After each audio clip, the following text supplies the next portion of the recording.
Baik, kita akan membahas tentang latar belakang Kabinet Natsir. Kabinet Natsir adalah kabinet yang pertama dibentuk setelah pembubaran negara Republik Indonesia Serikat dan kembali menjadi Negara Kesatuan Republik Indonesia. Kabinet ini diumumkan pada tanggal 6 September 1950 dan bertugas sejak 7 September 1950 hingga 20 Maret 1951. Pada masa kabinet ini terjadi pemberontakan hampir di seluruh wilayah Indonesia dan masalah keamanan dalam negeri seperti Gerakan DI atau TII, Gerakan Andi Ajis, Gerakan APRA, dan Gerakan RMS.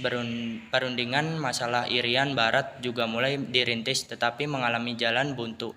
Pada tanggal 22 Januari 1951, Parlemen menyampaikan mosi tidak percaya dan mendapat kemenangan sehingga pada tanggal 21 Maret 1951 Perdana Menteri Natsir mengembalikan mandatnya kepada Presiden. Penyebab lainnya adalah diterima mosi Hadikusumo yang mengusulkan dibubarkannya seluruh DPRD yang telah dibentuk. Menurut pemerintah, mosi tersebut tidak memungkinkan dilaksanakan karena alasan yuridis formil. Adapun partai pendukung pada Kabinet Natsir, yang pertama ada Majelis Syuro Muslimin Indonesia, yang kedua Persatuan Indonesia Raya, yang ketiga Faksi Demokratik, yang keempat Partai Sosialis Indonesia, yang kelima Partai Katolik, keenam Partai Kristen Indonesia, yang ketujuh Partai Indonesia Raya, yang kedelapan ada Partai Syarikat Islam Indonesia Independen. Program kerja Kabinet Natsir. 1. Mempersiapkan dan menyelenggarakan pemilihan umum untuk Dewan Konstitusi dalam waktu yang singkat.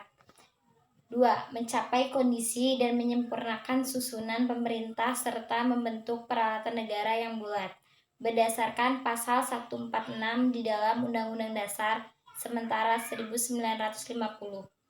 Yang ketiga, mengingatkan berbagai usaha untuk mencapai keamanan dan ketentraman. Yang keempat, mengembangkan dan memperkokoh kekuatan perekonomian rakyat sebagai dasar bagi pelaksanaan kegiatan perekonomian nasional yang sehat, serta melaksanakan keragaman dan kesetaraan hak antara buruh dan majikannya.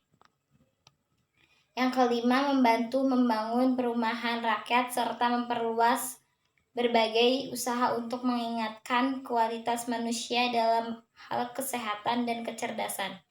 Yang keenam, menyempurnakan organisasi angkatan perang dan pemulihan mantan anggota-anggota tentara dan gerilya ke dalam masyarakat. Yang ketujuh, memperjuangkan dan mengusahakan penyelesaian masalah perebutan wilayah Irian Barat dalam waktu yang singkat. Terjatuhnya Kabinet Natsir. Penyebab jatuhnya Kabinet Natsir dikarenakan kegagalan kabinet ini dalam menyelesaikan masalah Irian Barat dan adanya mosi tidak percaya dari PNI menyangkut pencabutan peraturan pemerintah mengenai DPRD dan DPRDS. PNI menganggap peraturan pemerintah nomor 39 tahun 1950 mengenai DPRD terlalu menguntungkan Masyumi. Mosi tersebut disetujui parlemen sehingga Kabinet Natsir harus mengembalikan mandatnya kepada Presiden. Keberhasilan Kabinet Natsir. 1. Di bidang ekonomi, ada Sumitra Plan yang mengubah ekonomi kolonial ke ekonomi nasional. Yang kedua, Indonesia masuk PBB. Yang ketiga, berlangsung perundingan antara Indonesia Belanda untuk pertama kalinya mengenai masalah Irian Barat. Selanjutnya adalah kegagalan Kabinet Natsir. 1. Pada penerapan Sumitra Plan, pengusaha nasional diberi bantuan kredit, tetapi bantuan itu diselewengkan penggunaannya sehingga tidak mencapai sasaran. Yang kedua, upaya memperjuangkan masalah Irian Barat dengan Belanda mengalami jalan buntu atau kegagalan. Yang ketiga, timbul masalah keamanan dalam negeri, yaitu terjadi pemberontakan hampir di seluruh wilayah Indonesia seperti Gerakan DITII, Gerakan Andi Ajis, Gerakan APRA, dan Gerakan RMS. Menteri-Menteri Kabinet Natsir. 1. Perdana Menteri Muhammad Nasir. 2. Wakil Perdana Menteri Sultan Hamengkubuwono IX. 3. Menteri Luar Negeri Muhammad Roem. 4. Menteri Dalam Negeri As-Saad.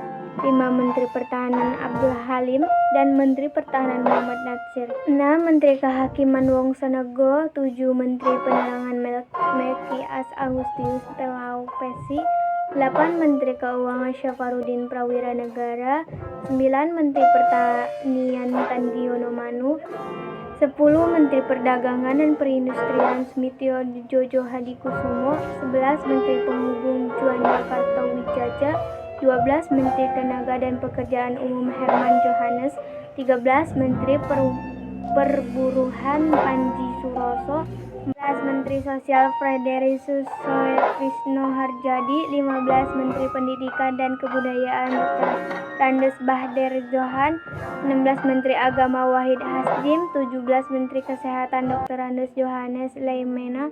18. Menteri Negara Harsono Cokro Aminoto.